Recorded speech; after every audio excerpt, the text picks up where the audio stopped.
Hi everyone, and welcome back to another Spirit Baby reading. This week, the Spirit Babies want to focus on the Divine Masculine and Divine Feminine energy. So let's just dive right in and get started.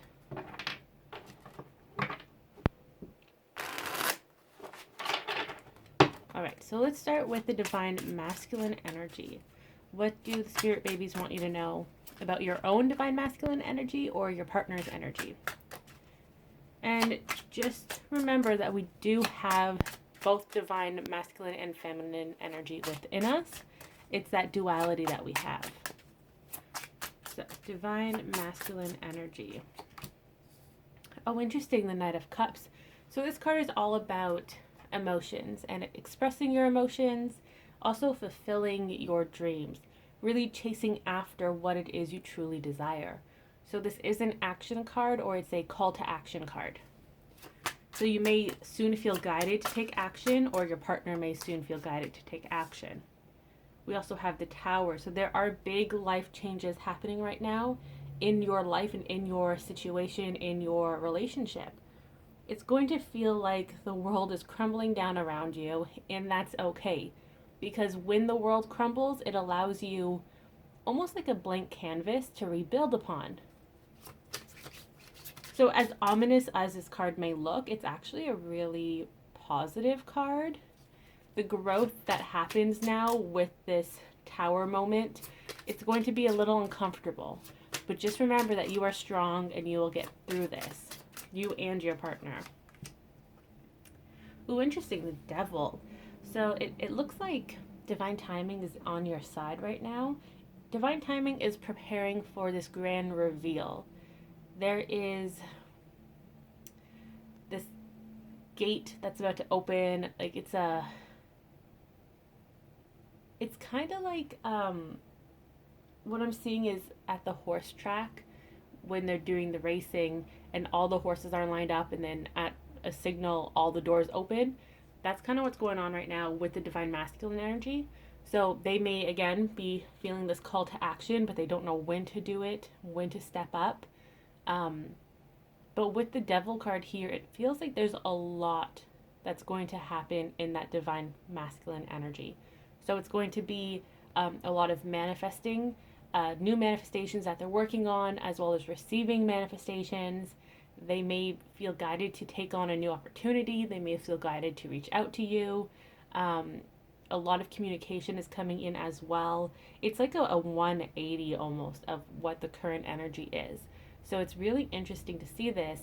And there are so many different possibilities for everybody that it's a little chaotic, but it's like managed chaos. So it has its place and it's actually going smoothly. It's just a lot going on at one time. Think of it like Santa's workshop. It's almost Christmas Eve, and all the elves are just going crazy trying to get all the last minute toys fixed and prepped. So it's chaotic, but they actually know what they're doing. So you may start to feel this energy yourself, either for yourself or for your partner, and you may start to see the shifts happening in the 3D. What else do we have? Oh, the King of Swords. So again, a lot of communication, especially in the winter season. So especially in mid to late November throughout February.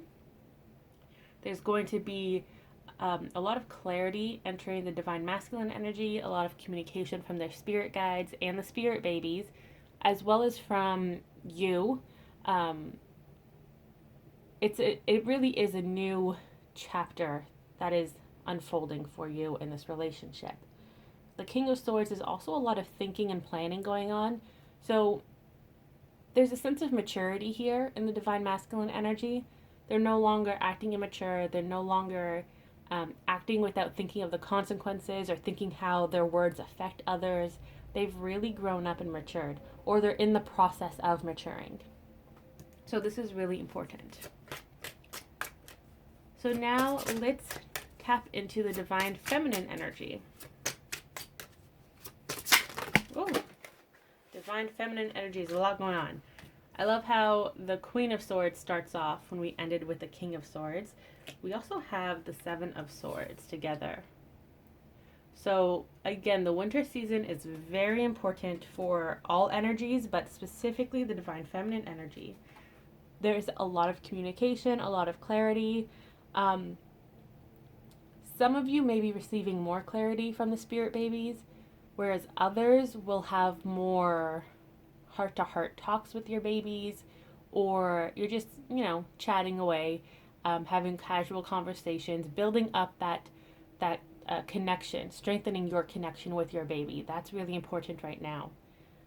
There's also planning between you and your baby. So you're working together as a team to work on your manifestations and whatever else it is that you desire and that you want to experience in this lifetime. Now, with the Seven of Swords, this is really interesting. The babies are asking you to delegate to them. So they're kind of asking you to take a step back from all of the big work. They want to take this on as their project. They are reminding you that they are here to help you. They are supporting you. And that's what they want to do with the Seven of Swords. Think of yourself as the baby wrapped in that blanket, and then your spirit babies are the ones carrying you to your destination. They want to help you, and they truly want to help you. They're not just saying this. They don't want you to give them like a very small task. They really want the big projects. They want you to trust them. And they want to take this off your plate so that you can focus on other things you want to manifest, or you can focus on restoring your energy.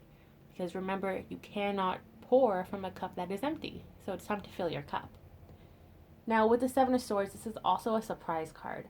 So some babies want to help you, whereas other babies have this grand surprise in store for you, and they're not going to tell you what it is. They're saying it's like a birthday card or like a birthday gift surprise, a Christmas surprise. It's something along those lines where it's something that you really desire, that you may have forgotten about or you're constantly thinking about. And they're like, we got this. We're going to give this to you as our gift to you. And they're asking you to be open to receiving this gift when the time is right. What else is going on in the divine feminine energy?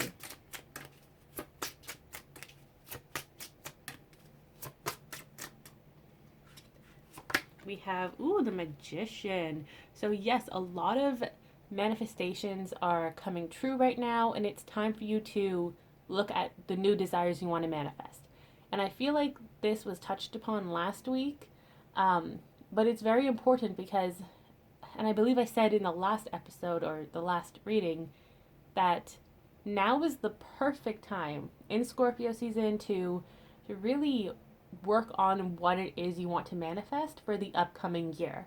Instead of waiting for, New Year's Eve to make your manifestations, work on it now. Scorpio is the sign of transformation. It's represented by the Death card in tarot, which represents one door closing and a new beginning happening. So there is a lot of transforming happening in this month, which is probably why the divine masculine energy is going through this growth. They're maturing. But for yourself, the divine feminine, or your partner, if they have divine feminine energy, like that's their predominant energy, this is the perfect time for them to feel that support from you or from their spirit team, to let them go back to the drawing board. Let them be creative. Let them truly think about, what do I want in the coming year, and what do I want to work on in the coming year that will help me fulfill my long-term goals and passions. So this is your time now, divine feminines, to really think about this. Make a pros and cons list of all the things you want to manifest. Start to plan things out. You can do a 5-year plan if you want to, but just keep in mind the energies, they are constantly changing.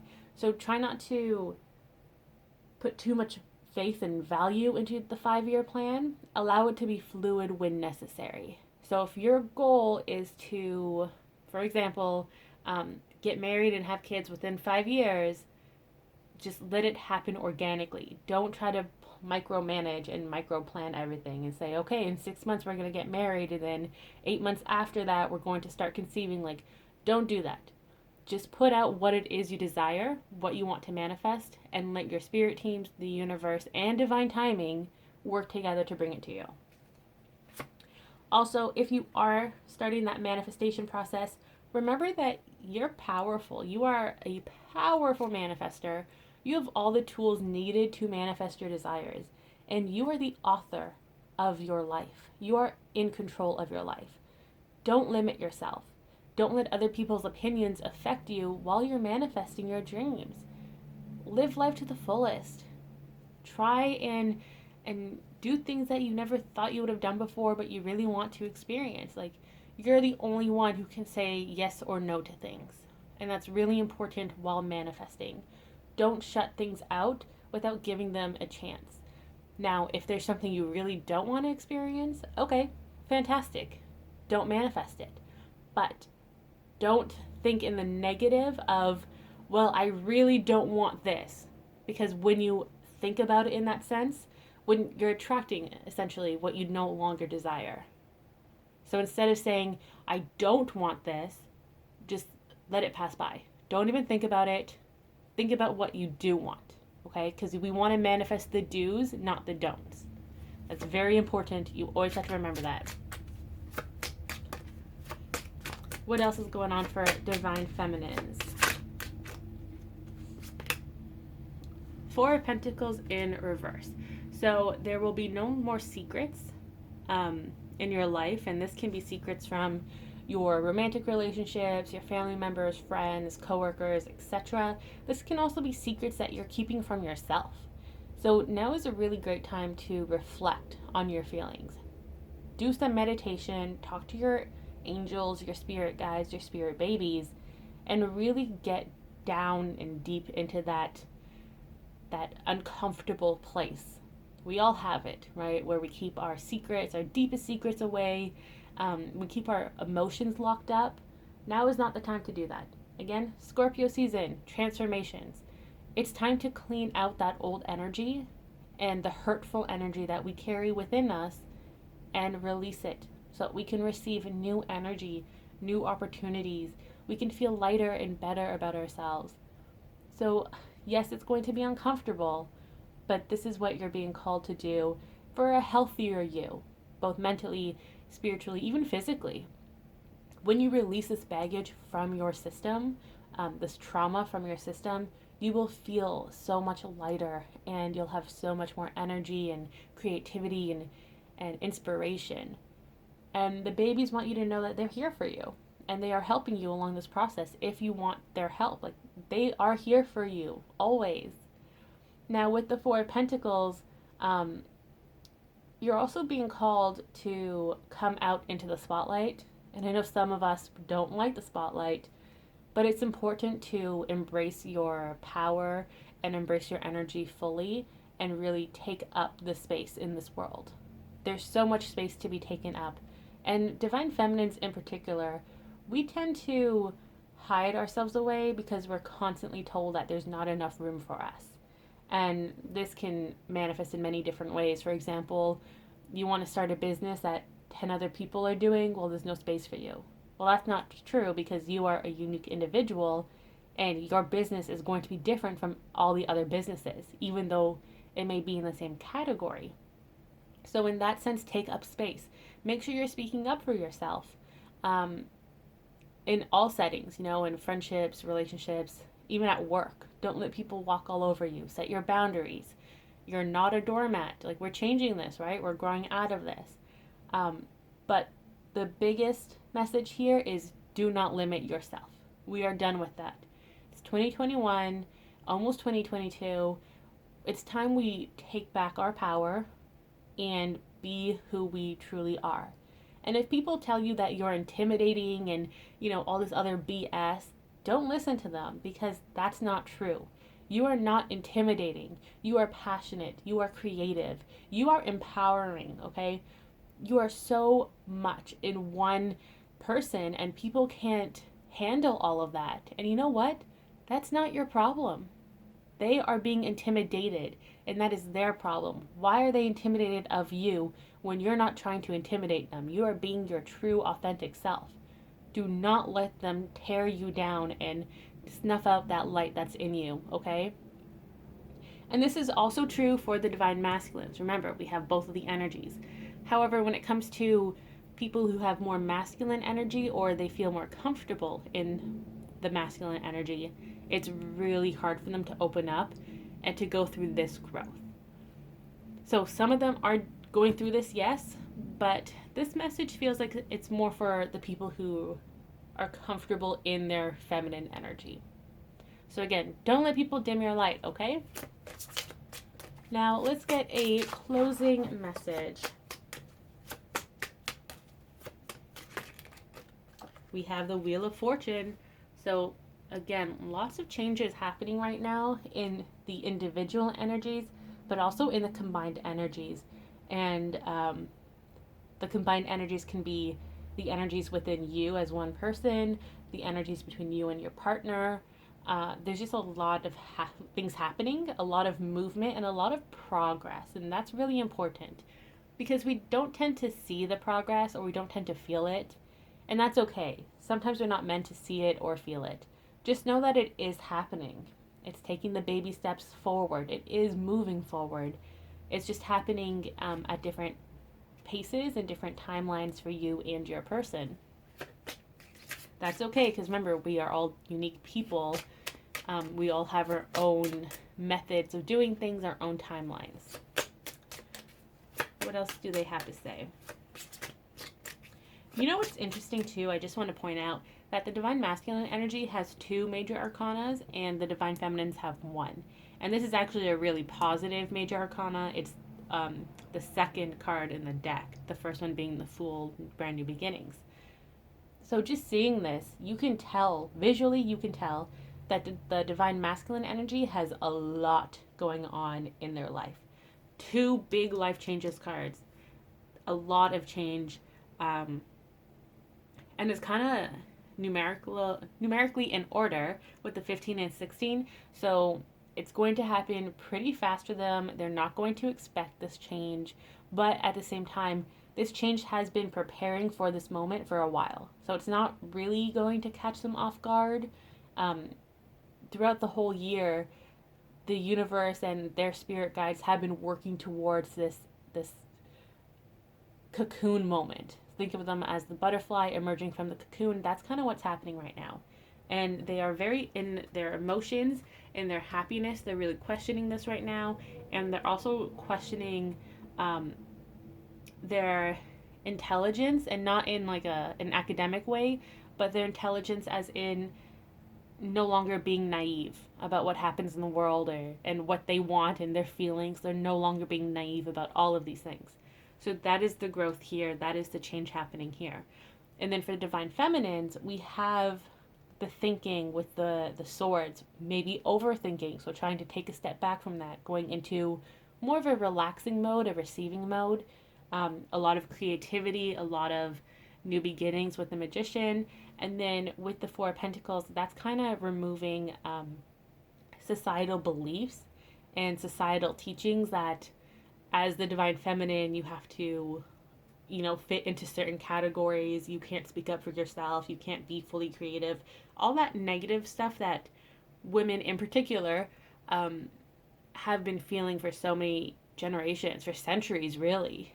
That it's kind of melting away. Like we're tossing that in the garbage. We're no longer letting these patterns and even generational trauma hold us down anymore. So growth in both energies, very different growth, where divine feminines are more so standing up for themselves and finding their place in the world and within their social circles, and the divine masculines are really tapping into that divine feminine energy where they're also releasing old societal beliefs and trauma where, men can't have emotions and all that nonsense. They're really trying to dig deep and remove all of that in order to truly be their authentic self. So there is quite a lot happening. And Scorpio season is the best time to do this. So let's get one last closing message. We have the 6 of Pentacles. So your babies are reminding you that they are here for you for all of you. You're all going through this tough time. They are here to support you and they want to help you. So talk to them. Let them know what's going on in your life. Let them know that you want help and delegate the work to them. They want to help you. They don't want to overstep the boundaries though, so they won't take on action unless you give them permission to. And this is also important for divine beings, so your spirit guides and especially the archangels and whatnot, the other deities that you work with. They cannot interfere unless you give them permission to do so. And even when you give them permission, it's always best to give them set instructions. It depends on your relationship with that spiritual being. Sometimes you give them directions and they're like, hey, cool, I'm going to stay within these boundaries and help you in this field or in this category. But if you don't give them directions, they'll be like, okay, it's like a makeover in a sense, when you tell your friend, oh, I want to change my look, and they are like, okay, let's do a full makeover, and they kind of take control of everything and it's a little overwhelming. That can happen with some spiritual entities. So know who you're working with. Go to someone that you truly trust. This could be your spirit guide or the angel that you work with the most, that you have a very comfortable relationship with, and ask them for help. Ask them for guidance. Remember, they need your permission. You are in control of your life. No one else can make decisions for you. No one else can impact it unless you allow them to impact it. And, hard swallowed a pill coming up, but that's also true for people who affect you, who share their opinions, and you let their opinions affect you. You're allowing them to do that. You're giving them permission to impact you in that way. So stand up for yourself, set your boundaries, and delegate your work. Okay? I hope you all have a wonderful week, and I will see you next Monday. Bye!